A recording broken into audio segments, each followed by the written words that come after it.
There is no force equal to a woman determined to rise. So guys, if you're determined to go global, you will go global. One of the biggest trends in conferencing and in event management is leveraging technology. And Owit is leading the way. One of the pillars for Owit Nairobi in the past year has to find ways to leverage technology. Guess what? This conference, 99% of this conference, the planning process has been done virtually. 99% of the planning process. For this conference, many of the members of the planning team only got to meet about 48 hours ago. And yet we've been meeting with each other virtually for over a year. So let's leverage technology. Allow me to just recognize some of our sponsors very quickly.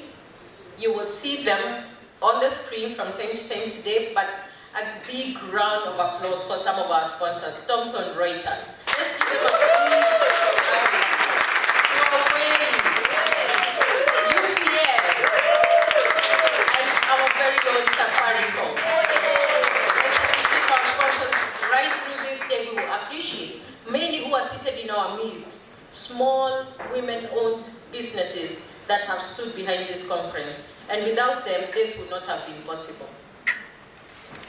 Without much ado, I would like to invite and to bring to the podium our keynote speaker for today. And if you are on the Convene app, you would be knowing who I'm about to bring to the podium. So who can tell me who I'm about to bring to the podium? Kenya's finest. One of Kenya's finest. Flora Mutahi is the founder and CEO of Melvin Marsh International Limited. This is Kenya's largest flavored tea company.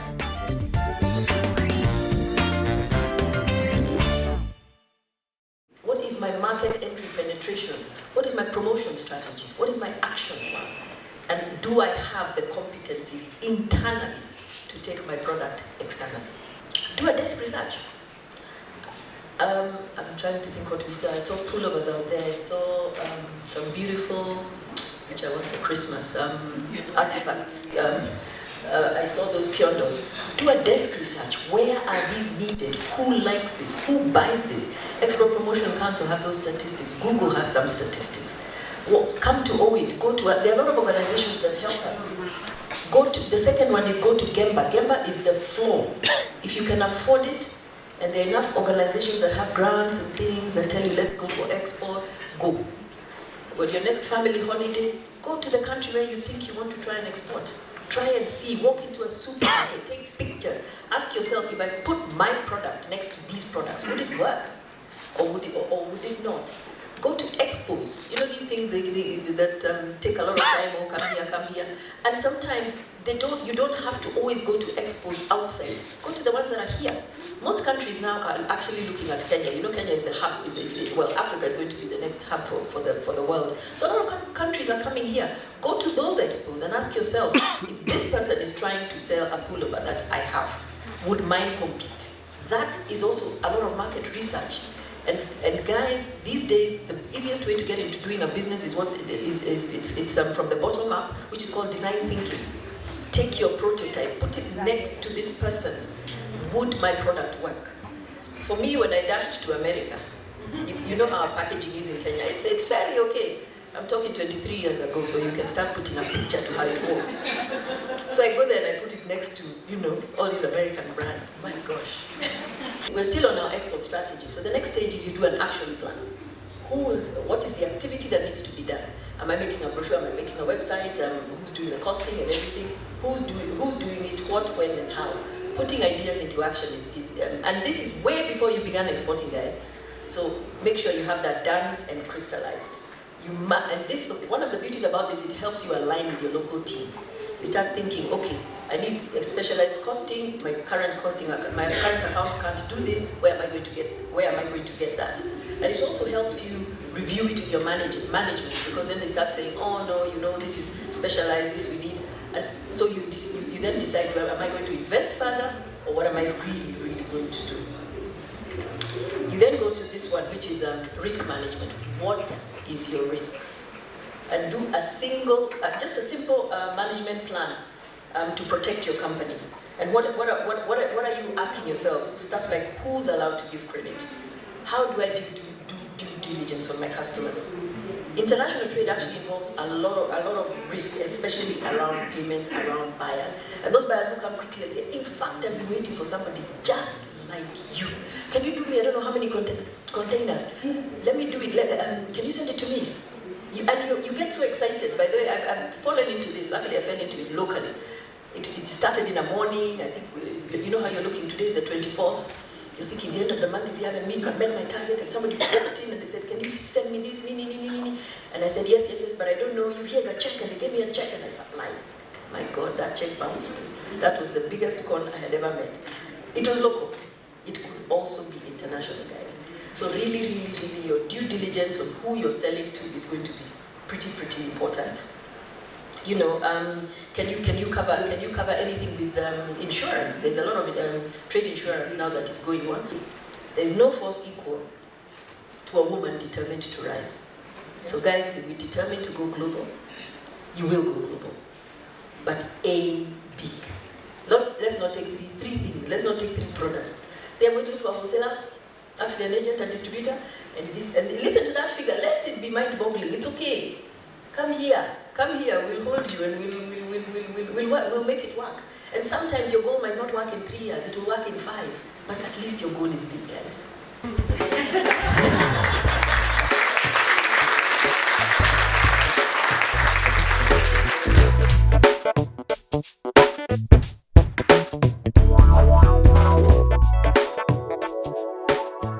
What I did is, I think I was only 5 years into my business and I went off to America and I said, I made a lot of mistakes. But I was not strong in Kenya.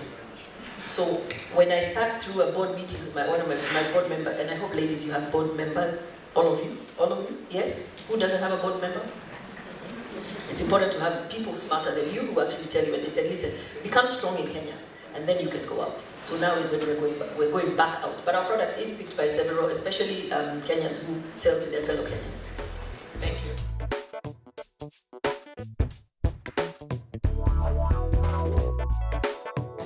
Risk is a muscle.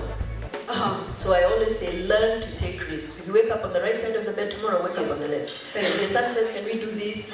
Do it. Very well. Start doing things that make you uncomfortable, that build you. Go to listen to those men. So we must have board members who are men. I really would. In an Owit Conference, I think ladies, we are good enough.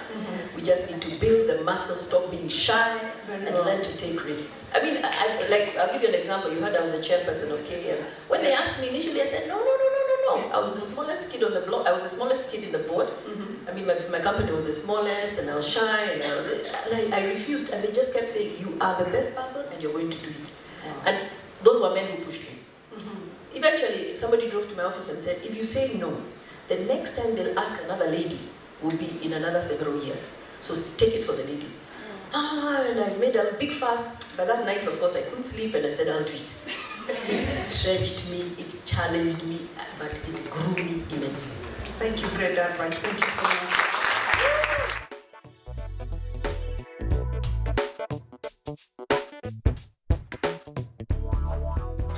If we were perfect, we wouldn't come here.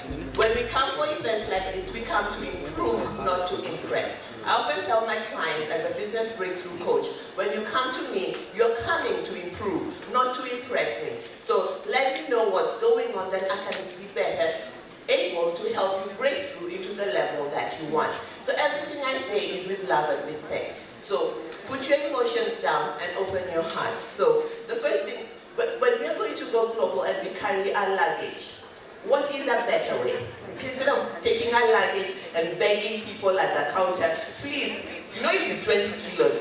This accessing of market, you can't go with your 40 kilos and beg people at the airline counter. Alright, so I'd like us to focus around the psychology, the process, and just give us your thoughts, okay? And every time you speak, give us 1 or 2 things, 2 pearls of wisdom. So number 1, what would be the psychology? What would be the process? And what would be, I don't want us to focus so much on the pitfalls, because every time what you focus on expands. I want us to focus on what we we need to do. And I believe that will expand. The moment you cross a border, from Kenya to Uganda to Tanzania to Rwanda to Burundi to wherever, the moment you cross a border, you are in international space. International markets are what, for example, AGOA. Our country has an agreement with the American, country, and we have signed this agreement, and it is lasting up to 2025. But how many of us are aware about what this agreement says and what's in it for us? Then we have regional markets, just across the border. Regional markets, we have the East African community, we have COMESA. And now I was in Tunisia just 2 weeks ago. There is another huge opportunity for us ladies, huge opportunity called the African Continental Free Trade Agreement. Mark my words on this one, please write it down, African Continental Free Trade Agreement, which about 49, I think, or 47 African countries have signed. And very soon it's going to come into force. That's an opportunity because the African continent represents 1.2 billion people. Those are consumers, right or wrong, ladies? Consumers. Consumers that will buy goods and services. And let us not focus about international markets only from the perspective of goods. We forget that many of us are in the services sector. And when we were in Tunisia, it was a lawyers' conference. And I asked one lawyer, so what brings you here? And we're talking about African continental trade. And she said, I want to offer my services across border as a lawyer, remember. So she said, I live in Tunisia, but I want to come and offer my services in Kenya, and I'm here to explore those opportunities. So that's another market. Let me talk about yet another market, the UN itself. I work for the UN, United Nations. And the United Nations, as a buyer, buys goods and services worth 17 billion shillings, or dollars rather, every year. So this is a global market.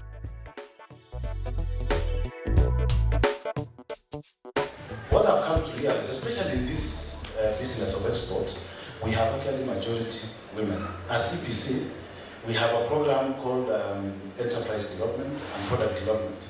And 80% of people we engage, over the last 5 years, we've been able to reach out to about 5,000. 80% are women actually. And in most of our big events we have participated. I know we were in Birmingham, Springfield, I see some women who have showcased their products here, which are handmade, just coming from even used clothes, even sisal fibers, carvings from our calabashes, and they're able to take their products to the global marketplace. Actually, our vision is anchoring Kenya's exports in the global marketplace.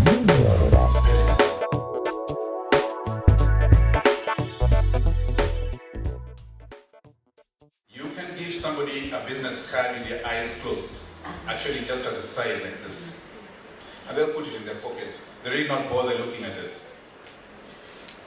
And why culture is important is in Japan and those other countries, in Asia.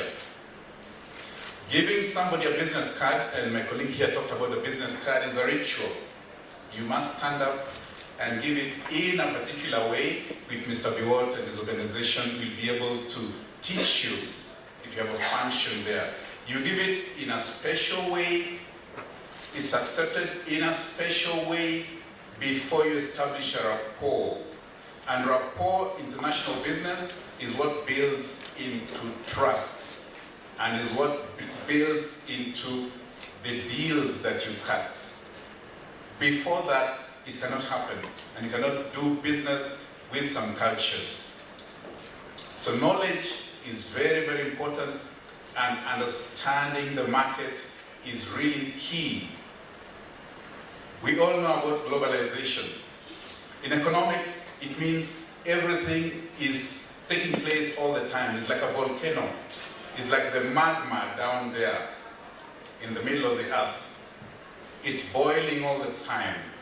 Factors are influencing international trade all the time, influencing logistics, influencing exchange rates, influencing barriers at the borders, influencing demand, influencing a lot of things. So knowledge is really key, and I wanted to emphasize that the need to work with organizations like the EPC, the Chamber, the Ministry of Trade, and standards organizations all are really key. They have been there for a long time. They have diversified into other products. Yeah, those who used to make, I don't know what it is, VHS, cassette, those big things, they have changed. The companies have evolved. I'm saying this because my experience tells me, and I know, that we have had some ladies. You are told that majority of SMEs in exports are actually women, which is a good thing, but they need to grow. I've known companies for the last 19 years that have not grown. Ouch. Because they've become international hawkers. They take a suitcase, fill it with merchandise, get into a plane, go into an exhibition, and back to Nairobi with dollars, and they call that international business. To wrap it up, I'm going to give each one of them an opportunity to share one last thing that is related to accessing international markets. We're not in competition with men. What we need to do as women is to really be competitive. So there's a difference. Being in competition with someone and being competitive for a global market. And being competitive means being ready, readiness, being ready for whatever market that you want to penetrate. And look at your bouquet again and say, this is the flower I pick, and that's the flower I will go for. That's the one that will be in my vase in the house. And morning, evening, nighttime, you look at your flower, smile and say, yes, this is my market. You need to be able to have pricing that will be competitive in the country and beyond your country. And you also need to have leverage technology. I can't say that enough. And as women, we need to leverage technology more to do what we need to do. And Owit's website, when you become a member, your profile, you'll have your own mini website within our big website, where when people come to our website, they can find you. You can find women in other countries, and you can start that conversation of going to their countries. So there's owit.org, and there's also shetrades.com, where you can begin to access international information to do what you need to do. Maurice, I'll give you 1 second. Thanks, Frida, and my sincere apologies. I just thought there's one important point that I wanted to bring out. I think in our meetings in different Owit chapters, it's very important for a meeting like this that every business lady comes with samples of her products. The person looking for packaging may be sitting next to a branding expert or a printing expert or something like that, so that we can gain from each other and have formidable chapters, so that when we have a meeting like this, still we see how we can link to the next chapter. I think that way it will help us to grow pretty fast. We must learn from each other. Knowledge is very important, and information in this business. Thank you.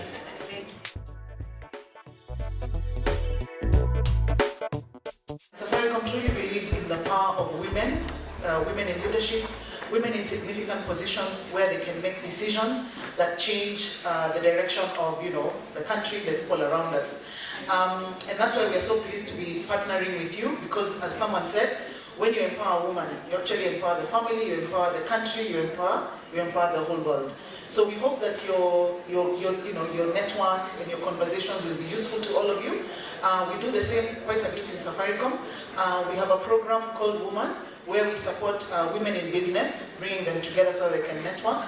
We have a program called Women in Technology, where we encourage young girls to take sciences and technology classes, because we believe that we are able and that we can do it. So thank you very much and have a fantastic conference.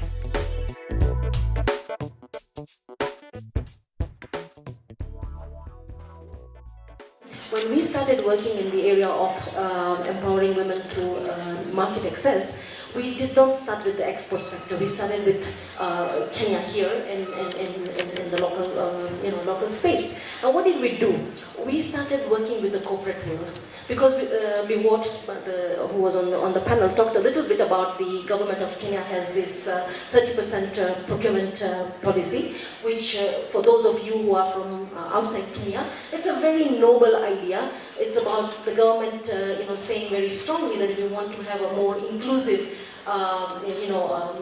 sector in terms of the government supply chain, which is heavily dominated by businesses that are large and owned by men more often than not. So what happens in this government space, the women, youth and persons with disability, which are considered as disadvantaged groups, are left out of the government supply chain. So now that's the government that started this initiative a couple of years ago. And we as UN Women really tried our best to support women-owned businesses to access this government market. Now I want to go into one other thing that we have learned, and this is a process. I always emphasize that we've started this journey a couple of years ago, and as we have walked the journey with our women entrepreneurs, we have learned in the process, and I have learned a lot myself. And so we started, when we were talking about how to access markets, we started with a lot of emphasis on building capacity. Building capacity of women so that they can bid, they can submit tenders, and that those tenders have a very high chance of being successful. So that's the first hurdle. You train, people know what to do, they have the right documentation in place, and then the second hurdle is that now you've trained, so you've got to put that knowledge into practice. No point training people and having capacity building forums, and 100 women come, and the next time we call the same 100 women, we ask them, so how many applied? One will raise up your hand. So what happened to the rest of us? We didn't even apply. Okay, that's the second hurdle. So you must make an effort to apply, because by just attending a training and knowing what to do is not enough.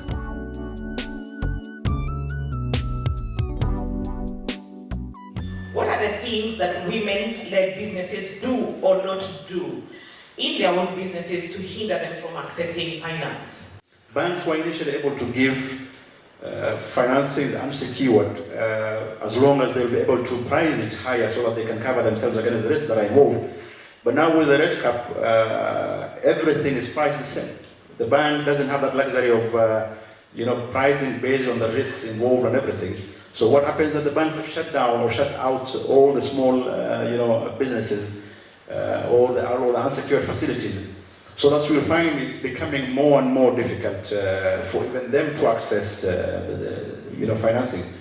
Why? Because as an institution, you will focus on where you can get a better return with a less risk, which now has become the government bonds and all those kind of things, where now the banks are diverting the liquidity to, rather than giving it to the small businesses. From the documentation, from a management profile in terms of the understanding of those SMEs or women in running their businesses, coupled now with the regulatory issues that have come into play in the recent years, I think these are some of the major challenges that are actually facing the small businesses, and in particular also the women business in this country. What we don't have is people in banks who have understood entrepreneurs and how entrepreneurs work. Where is in your credit rating is the fact that this person has passion, vision, paid salaries, even when it has to be it's their personal whatever. So the credit rating is only, do they have security, are their cash flows making sense? But where is all that other stuff that actually makes a business work in that credit rating? So I think banks, instead of firing people because you're making less profit, should put that same talent and say, go out to the field, talk to the farmers, talk to the manufacturers, innovate. Yeah, because we are in the business of innovating. I was talking to a farmer the other day, and he was like, he's not getting a loan from the bank because his harvests come every 6 months. Honestly, it doesn't take a rocket scientist to say, structure his payment 6 months. He can't do month on month and month, and that's why he's not getting a facility. So it's really about what the previous panel was talking about, problem solving. Banks, stop being in the business of taking deposits and just putting them in T-bills. Solve problems. My name is Stephen Nadianya, and I'm the CEO of an IT company. I'd like to ask Gulf Africa, what are the requirements you need for LPO financing? For example, right now I have a need, but I am not your customer. So what time frame would that require if I needed your help? For the women, what we have done is, because we know a lot of them have also been having difficulties accessing contracts or government tenders, we say even with because of you're asked to have a history, you're asked to have experience, all those kind of things. We say with the first LPO as Gulf African Bank, we are willing to take that risk with you so that you can be able, because if we don't take that risk on you, you'll not be able to get business, or you'll not be able to get the second LPO that we're looking for. So whether it's the first LPO, the second or the third, whether you're banking with us now or not, it's not going to be anything that will hinder you to access the financing from the bank here. She also asked the question, how long will it take? I have presented my LPO today. When will the money come? Sure, for LPO financing, within a week you have your financing there, so it should not take more than 5 days. Yeah. Brilliant. So 5 days to process the LPO. We'll just want to say that Gulf African Bank is a partner of Owit. We have signed an MOU. And if you join Owit, you can access some of these processes much faster than when you're not part of Owit. What is the maximum amount of money you give or lend without collateral, and how fast do you provide that? For the normal working capital financing, we're doing up to 5 million shillings unsecured. For the LPOs, we can go as high as 20 million shillings for the unsecured. Yes. So 5 million to 20 million unsecured. 5 to 20 million. How long does it take to get the loan once we apply? For the LPOs, it's a much quicker process. So within 5 days, should have finished the process. For the working capital, depends now with also the availing of documentations by the client. So should not be also more than a week as well. Yeah.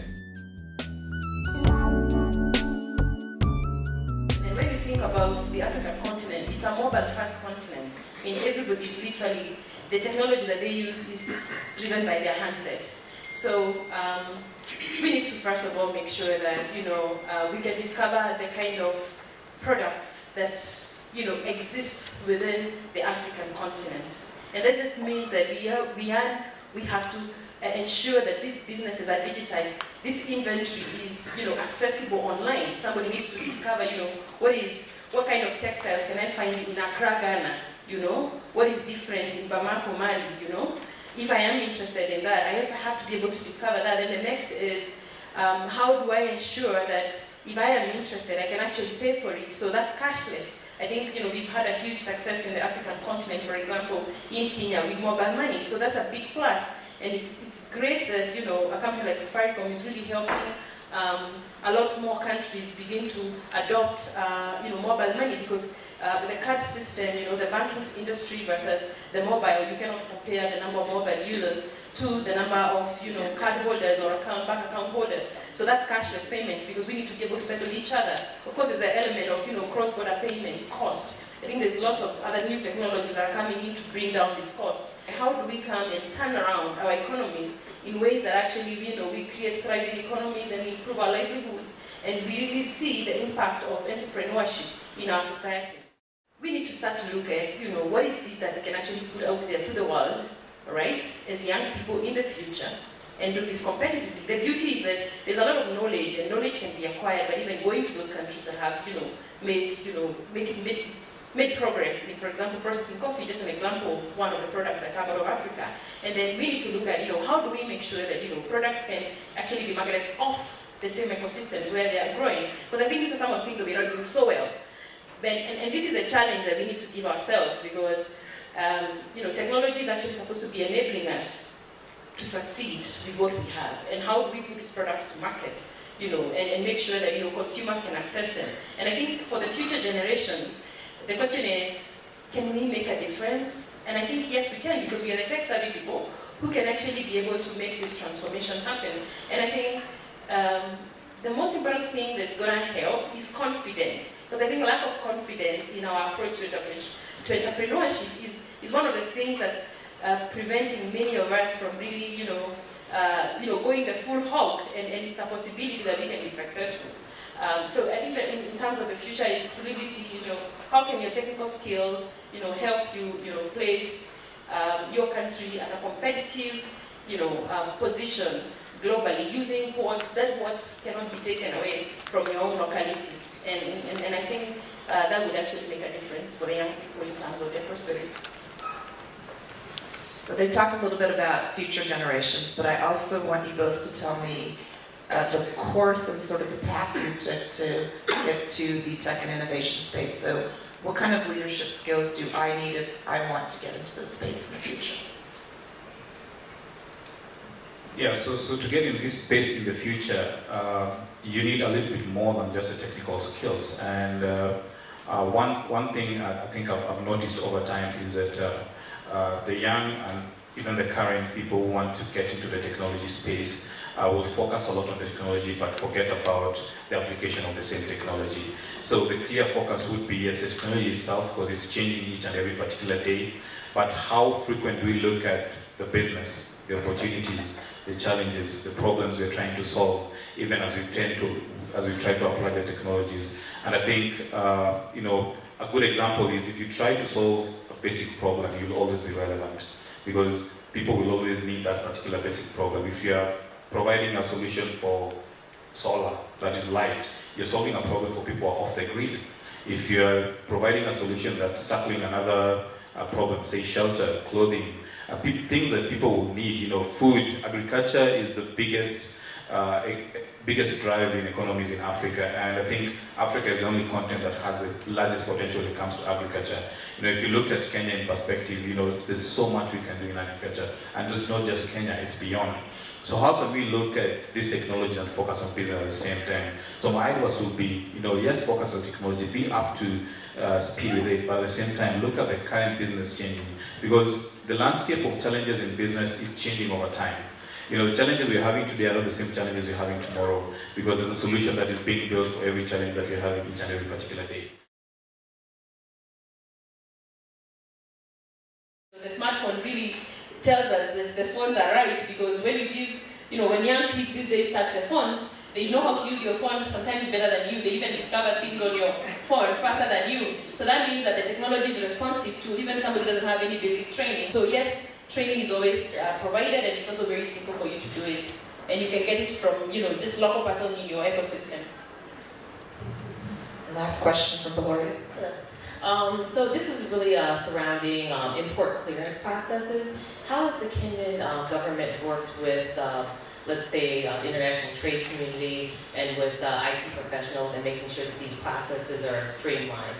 For example, like for the US, we started using the ACE system, and where things are a bit more automated. Is there that sort of thing happening here? I know there is a single window system that's run by Kentrade. I know it works very well for large enterprises, but I think that it's still struggling to serve small businesses very well, because I think it's still managed through, you know, forwarders, who many small businesses don't necessarily have, you know, budgets for to keep on their, you know, on their expense schedules. So there's a single window system that actually, you know, is driving the automation of, you know, the whole, you know, export, import processes. With lots of information. The level of automation, I'm not very sure. I don't know if Helen has more information. Nothing extra to add, but yeah, you're right, Kentrade is doing this, and at the same time, through the Ministry of Trade and Cooperatives, the government is trying to break this down so that it's not just for the large corporations and industries, but goes down to the SMEs. So the Kentrade and the Ministry of Trade and Cooperatives is driving this particular initiative. How fast they'll get to the smaller companies and SMEs, that is not very clear, but they are working towards that particular journey. And manufacturing is one of the big 4 agenda that the government is driving to kind of like achieve by 2022. So I think it's on top of their priorities for this.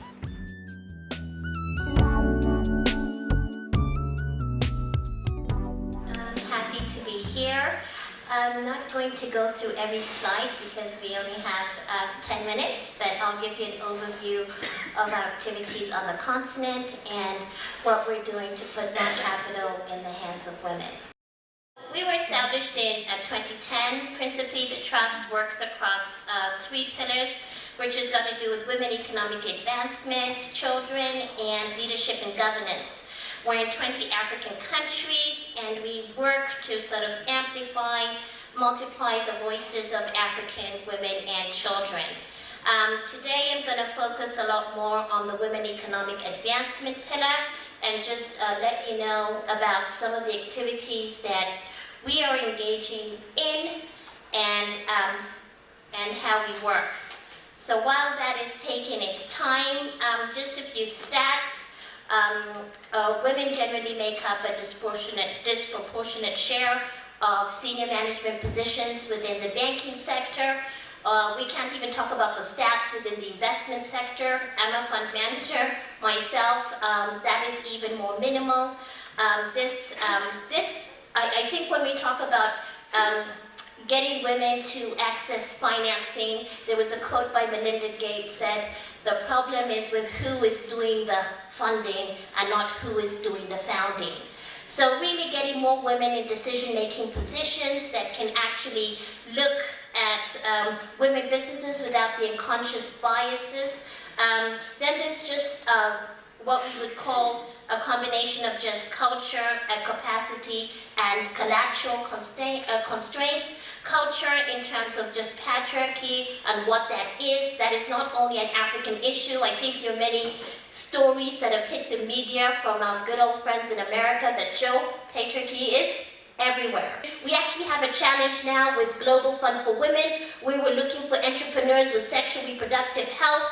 It's UNFPA, Global Fund for Women, NILAB, and Grasham Michelle Trust. $10,000 for the entrepreneurs that apply before, that get qualified and shortlisted.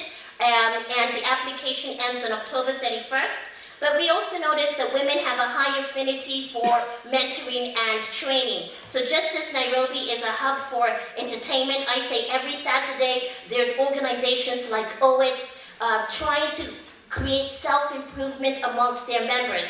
I don't think I'm being biased, but I don't see the men studying as hard.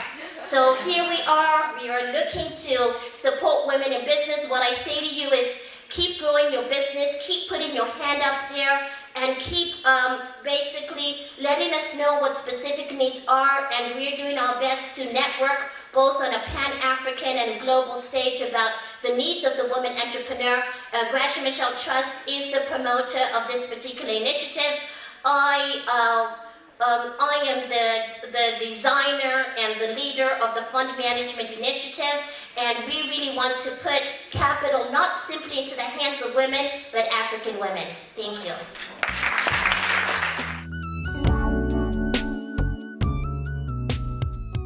I'm an exporter of fruits, grains and oilseeds, and I discovered there was a need for mentorship for young upcoming exporters, but also the need for market, a place to just find credible markets for our produce, Kenyan produce.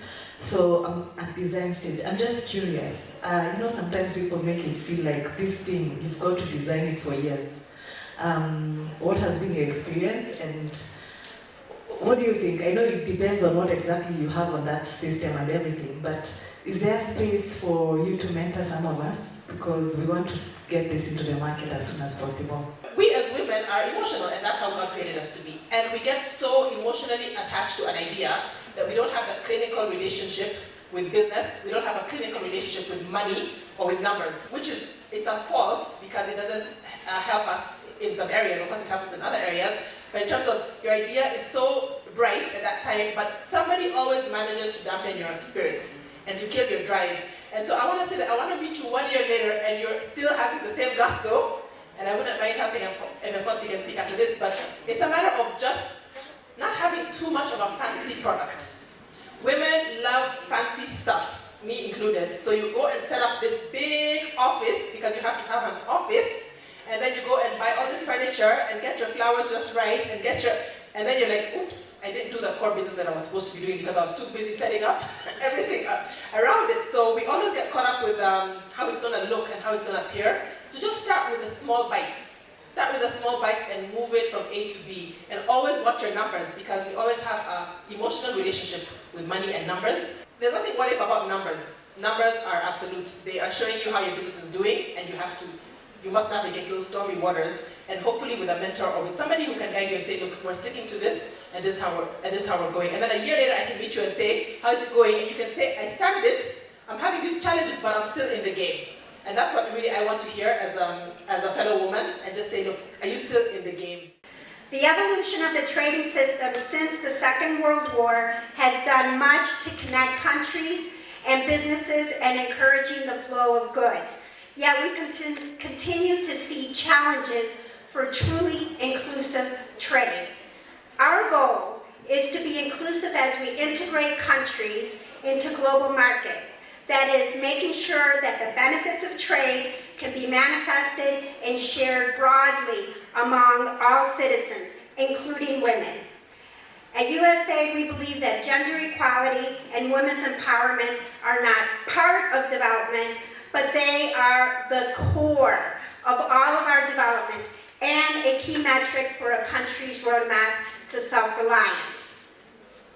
Empowering girls and women is a force for strengthening the global economy, as our President's national security strategy clearly defines. Reducing gender disparities is equally critical to achieving the U.S. national security and foreign policy objectives.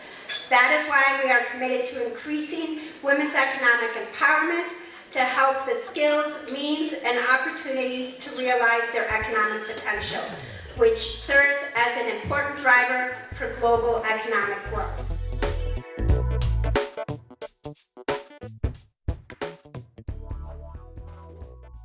E-commerce is both business and services.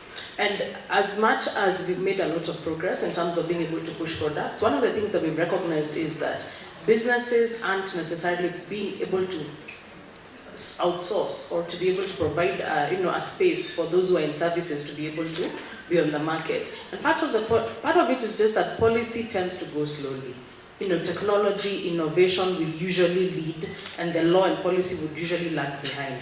And Kenya tries to stay abreast of these things, and one of the recent task forces that was set up is that our government set up a task force on blockchain technology to advise the president on the way forward. So those are useful things, but what do they mean for companies that have been using blockchain for the last few years? Like now is when the government is getting around to thinking, okay, maybe we need to put a structure here that would guide this work.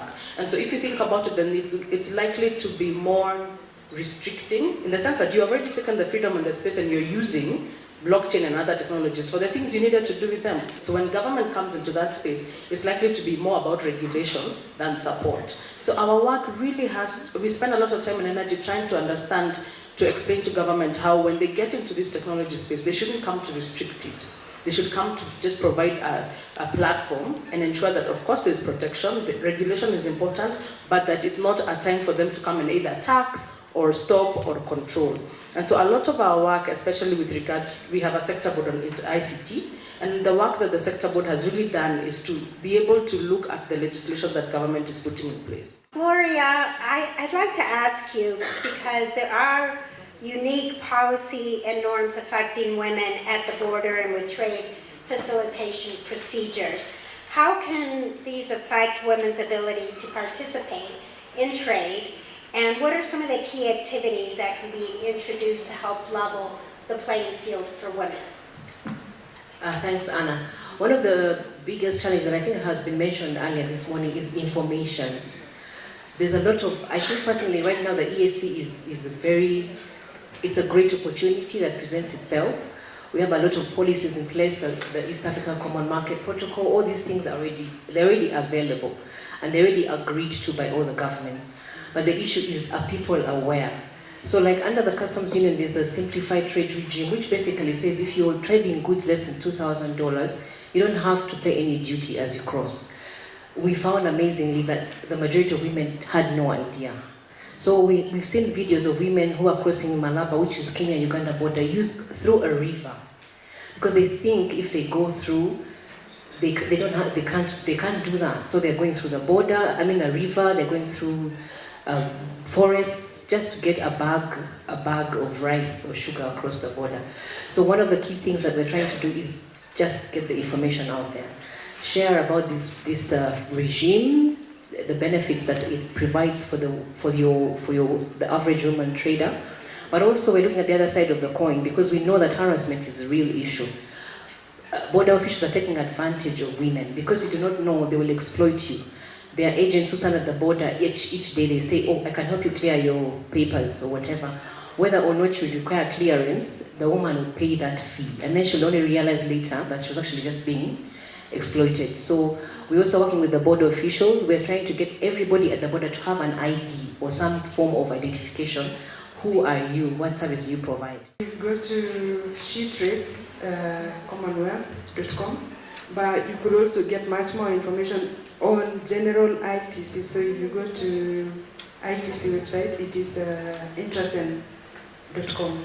You'll be able to get a lot of information on different markets, the requirements for different markets. You'll be able also to, if you're participating in any of the program, we have like a dedicated web page where when you upload your information, it links you to this platform where you have access to buyers and you can find a buyer who matches the kind of products that you have. And at that point, you can already engage in terms of, I have this product and I'm looking to get it out there. You also look at what the buyer requirements are and you can prepare your product to meet the requirements of that market. So there are, we could say, a lot of really information. If you're looking at standards, which is one of the key in terms of accessing national or mainly the international markets, compliance with standards, whether voluntary or regulatory, the information will already be there on the, we have what you call standards map. So in the map, it will show you the different standards for different markets, and also those which are mandatory and all those which are voluntary. So it's really a very useful, of many useful tools which can help you to prepare, because it's about first accessing that information, processing that information, and implementing those information for you to be able to know which market you want to go to and how you can prepare yourself to get into that market. It's really about how can women challenge the status quo and influence change in public policy and governance through leadership positions, whether it's in the public sector, civil society, academia, media, or the private sector. How is it that women can take a leadership role in these different types of organizations to make a change? And should they? And are they really doing it?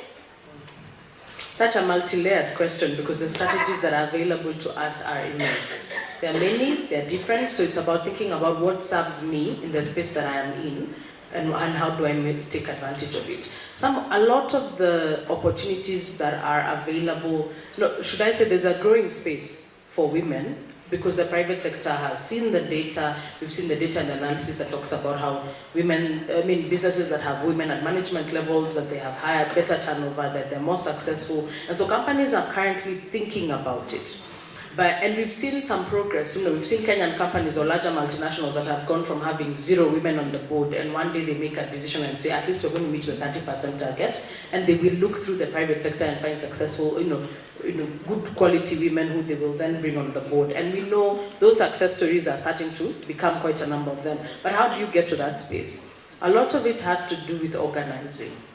And for us to think about how do we use the fact that we've got this population, we've got this group, how do we get ourselves together? I know in Kenya we have something like the Women on Boards Network, and I can see a few of our members here, Mucha and the rest. So how do you participate? How do you, when you get there, how do you make sure that you're actively putting yourself out in those spaces? One of the other things that we do is understand how the decisions are made about who gets those positions. As a private sector alliance, and I'm sure businesses in many of your countries, when government decides, okay, we want maybe the token private sector person, they're going to say, yes, a government body, and they're trying to set up the body, they'll say, we want someone from the private sector. And consistently, women are pushing and saying, you as different bodies, you need to put our CVs on the table. And that's useful for us to say, we have this number of people who are qualified, we have this number of women. Then you know that there's a likelihood that the women who are on the list are going to get a chance, just because there's that pressure to be able to meet the gender requirements. Most of you are in organizations that procure. What are you doing as an organization to make sure that you are actually giving opportunities to women? Owit is made up of a number of consultants. What are you doing to make sure that when there are opportunities to work with, if I put that I did a project with IFC on my portfolio, that gives me a lot of kudos. But it's very difficult to get opportunities like that. What are you doing to make sure that opportunities that are at USA, that are at IFC, are made available to women, so that not necessarily that we're asking for that just because we're women we'll get the job, but just to know about it, to be able to compete in those, so that it then helps us to do work with other people. What is USA doing? We actually have a whole department that's on diversity to get involved with that. And again, just look it up on the website. You'll be able to get more information on that. And I also do want to say that this administrator, Mark Green, has made it one of his priorities that to be able, when we are putting out proposals for grants, so it's not only for the purchasing, but for grants, that we're able to do it in such a way where we can reach out to what he calls new partners. So it's newer companies, maybe the ones that haven't been in it for years and years and years, that seem to tend to get the grants over and over again. So that is something that he is really pushing. Thank you for the question. A really amazing 2 days, and for those of you joining us tomorrow for our board meeting tomorrow, a really amazing 3 days. So I'm going to bring up Kezi. We have some amazing awards to give out, and we have a challenge for everybody right now. Let's reward at Tabitha Njoroge on Twitter a bag from one of our sponsors today, Safaricom, and also get 3,000 worth of airtime.